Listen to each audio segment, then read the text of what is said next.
Ladies and gentlemen, actually, your words were chosen very carefully, David. There is no one better here today to address you on this subject, but there are others at least as well qualified, just not here.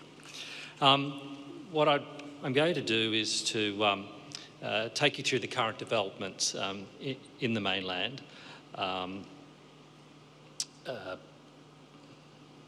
that'll give you a sense of how long you have to bear with me till we get to the end of the second bullet point, the end of item 3. Take you first to the landscape in terms of current stakeholders, and it's a fairly diverse group.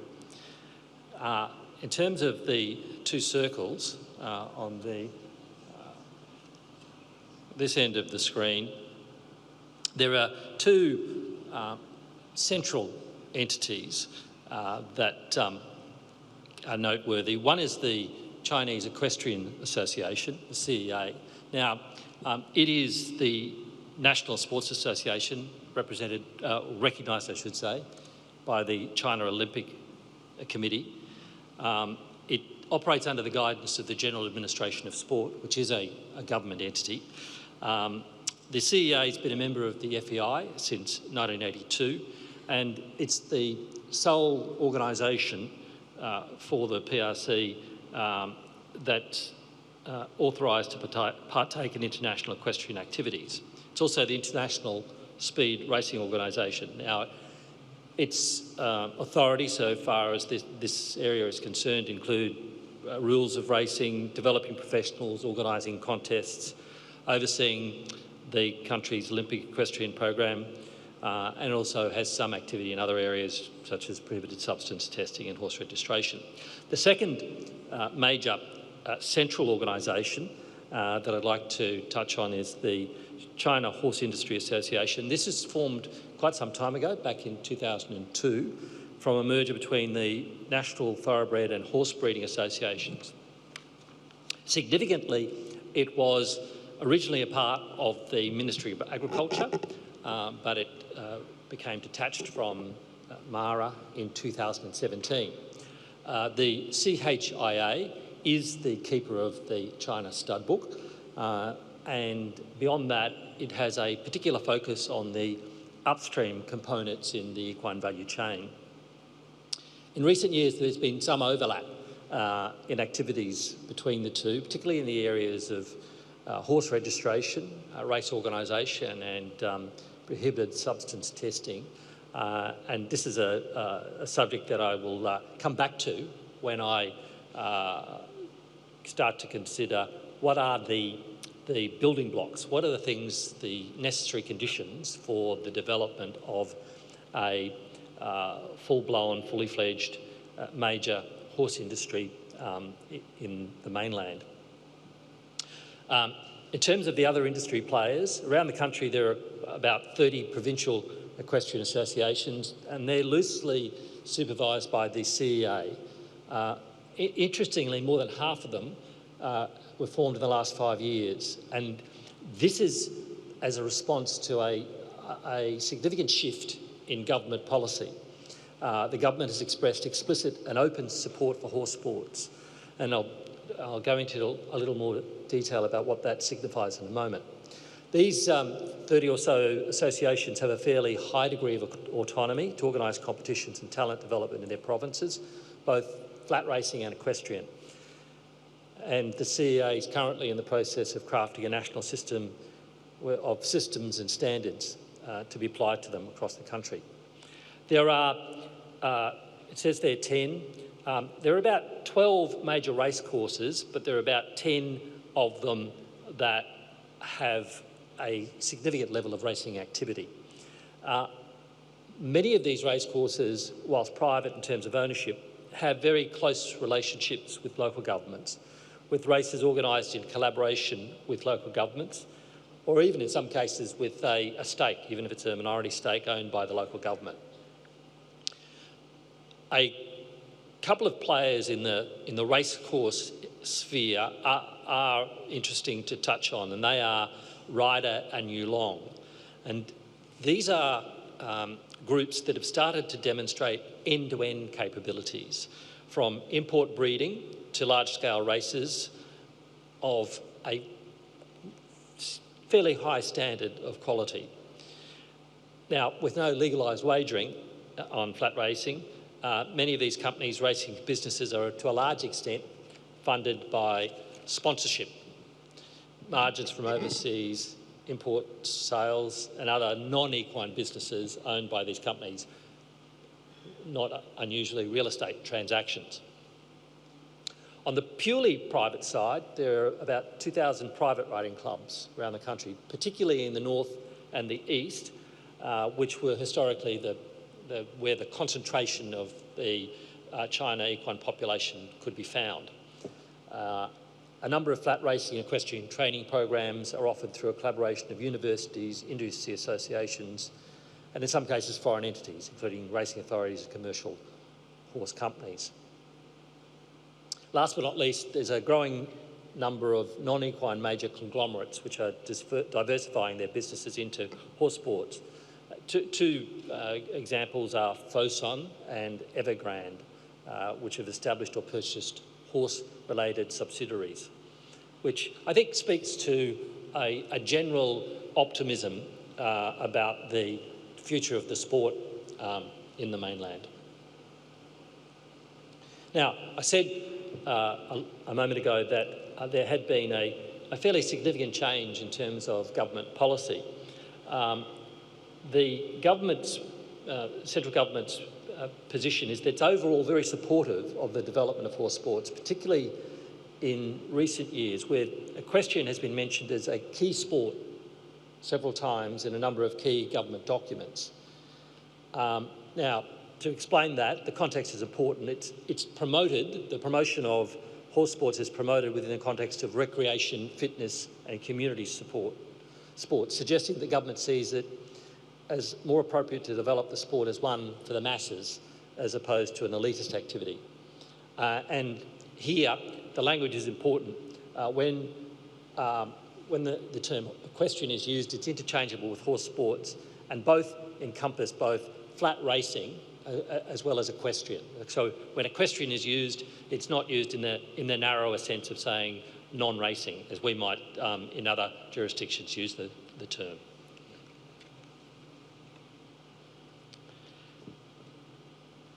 The equine industry, so the number of players has increased. The equine industry is also growing rapidly, and this is evidenced by an increasing number of racing competitions, equestrian competitions, trade fairs and theme parks. I've described the number of race courses. Over half of these are in Inner Mongolia and the neighbouring province. If one looks at equestrian sport, as I said, this is growing, particularly after that expression of government support for horse riding. There are now major international and recognised FEI equestrian competitions. Just in Beijing, Tianjin, Shanghai and Chengdu, there are already 6 FEI Class 3 or above competitions now being held on a regular basis. There are also a good number of industry trade fairs and horse-themed carnivals happening every year, which help promote equestrian sport and generate public attention to horse sports and horse-related entertainment activities. There are also horse theme parks, which combine tourism with other leisure activities. These are mainly located in the southern western province of Sichuan and the affluent southeastern coastal province of Zhejiang. Looking to the future, on a provincial level, Hainan and Nanjing are expected to see more racing equine-related development. Provincial and municipal governments of these provinces have submitted proposals on horse racing to the NPC in the context of developing horse tourism industry, and that's important to note. That's the context in which these proposals for the development of horse racing occur, that it's the development of horse tourism. If we look to the number of horses, imports are growing strongly, with the number of thoroughbreds imported being an area of particularly notable growth. Year-on-year growth of 40% to 640 horses in 2018, representing about 30% of all the horses that are imported each year. Now, this increase in the number of imports is attributable largely to two factors. First is an increase in the number of flat races. The total number of race meetings increased from 44 in 2016 to 127 by the end of last year. The other factor is a rapid increase in prize money. For example, take Yulong, one of those two largely private groups that I touched on a moment ago. In 2019, its prize money reached 20 million renminbi, an increase year on year of 78%. Now, interestingly, some of that's self-funded, but some of it comes from sponsorship, 8.5 million renminbi from companies such as Inglis, Magic Millions, Irish and French organisations, and New Zealand Bloodstock.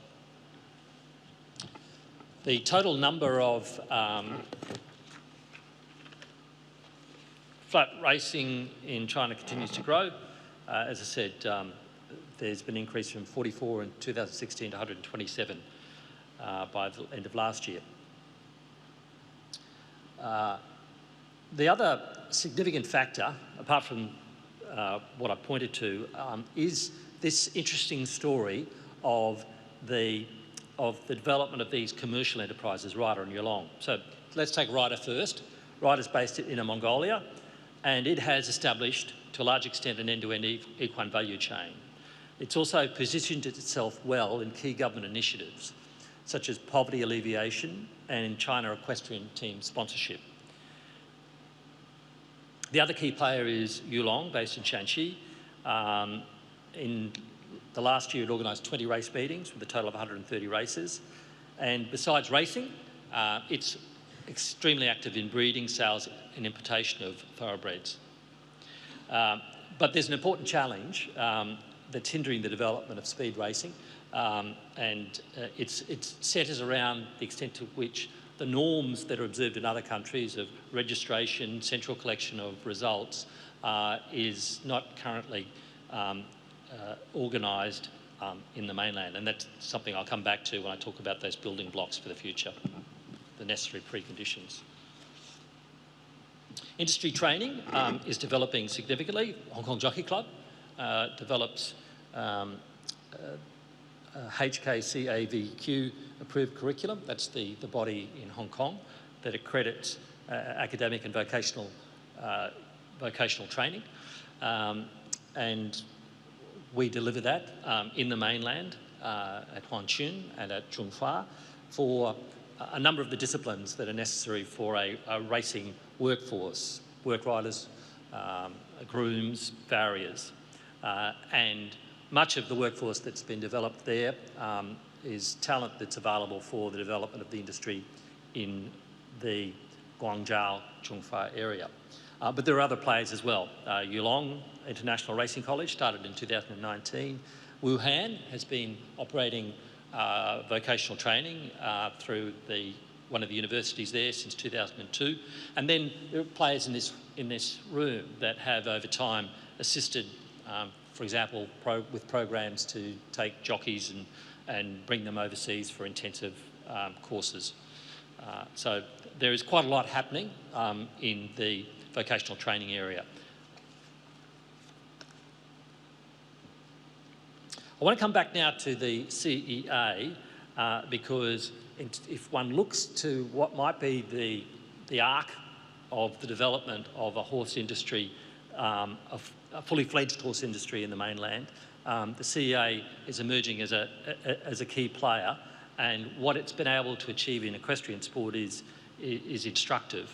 The CEA has been very, very active in pushing hard to develop the sport, and in 2018 it developed 3 missions and 5 robust supporting systems framework.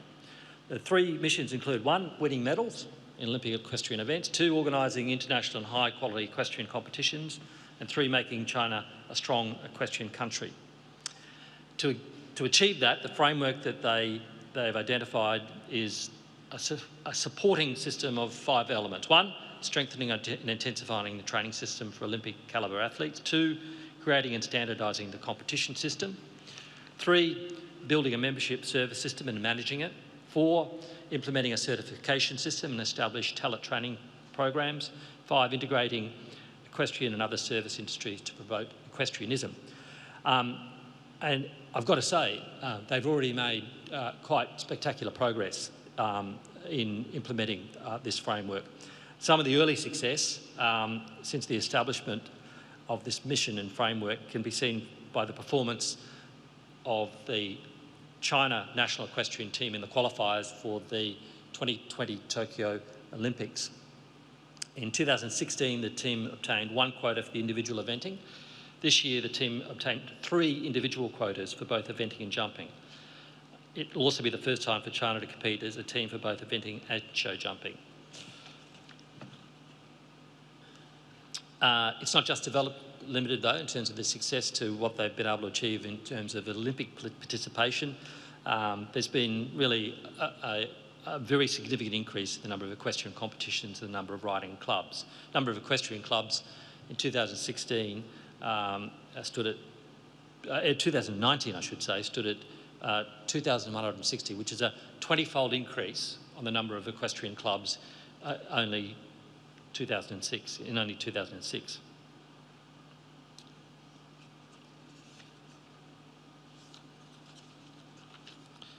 So, I mentioned Hainan a little while ago. I want to come back to that. We observed a short while ago that in terms of what we've seen already in terms of the development of equestrian sport more generally, that has received a significant impetus from a change in policy. So policy, of course, is central to the development of the industry in the mainland. In 2018, the central government announced a plan to turn Hainan into a world-class free trade port and tourism hub. And the original announcement mentioned horse racing and exploring a sports betting lottery and an instant lottery on large international events. So that was the announcement at that time.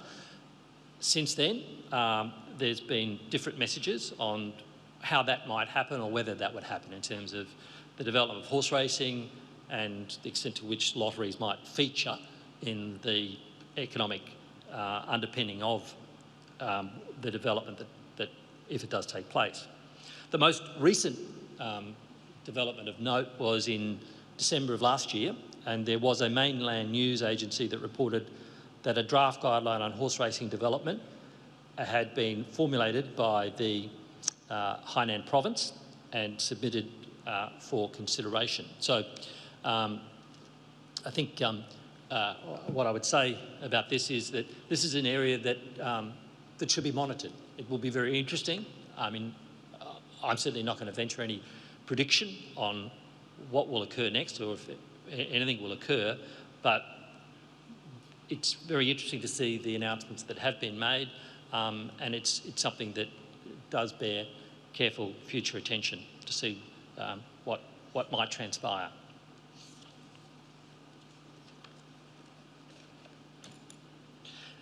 If one looks, and these principles will be familiar to you, in most cases administrators and others that come from established industries, these are things that you would recognise as being constants or norms in the organisation of racing in your own jurisdictions. And so if one looks to the building blocks that will be necessary for developing the industry in the mainland, a key need is to develop breeding and registration components to unleash economic value. And this is a difficulty in terms of the current organisation.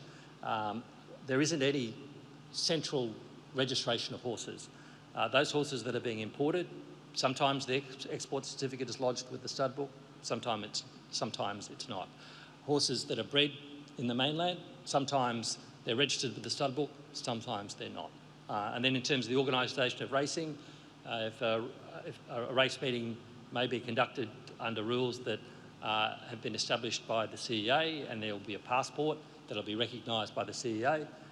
In other cases, the race meetings conducted with some other form of identifying the horses. And then to take that one step further, then in terms of the results from those competitions, which plainly are essential to judging the performance of the horse and determining whether it meets qualifications in its next competition or if it's exported. And we had a case several years ago of a horse having been exported from the mainland to America to race.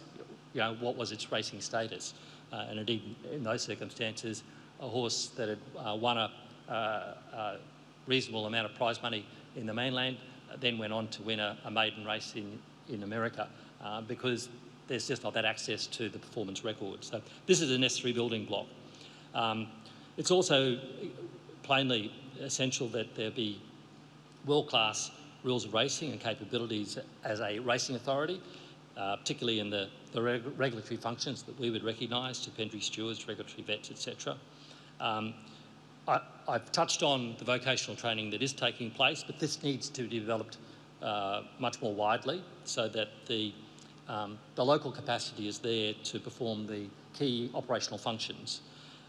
Vets, farriers, stable workers, trainers, jockeys, but beyond that in time, in terms of racecourse curators and the other disciplines that are necessary to conduct racing at a world-class level. There are significant issues around access to medication and access to clinical veterinary services. And this is an issue that really does need to be addressed in terms of the future development of the sport there. The current health status of horses in China is an issue in terms of their movement to and from the rest of the world. And there's a need to establish the infrastructure for an internationally recognised system of movement. And I'll speak in a moment about what may be possible to assist that so far as what is taking place in the Greater Bay Area. And then finally, racing is a key tourist magnet. Racecourse entertainment and catering capabilities. These need to be further developed to make the sport an attractive customer proposition.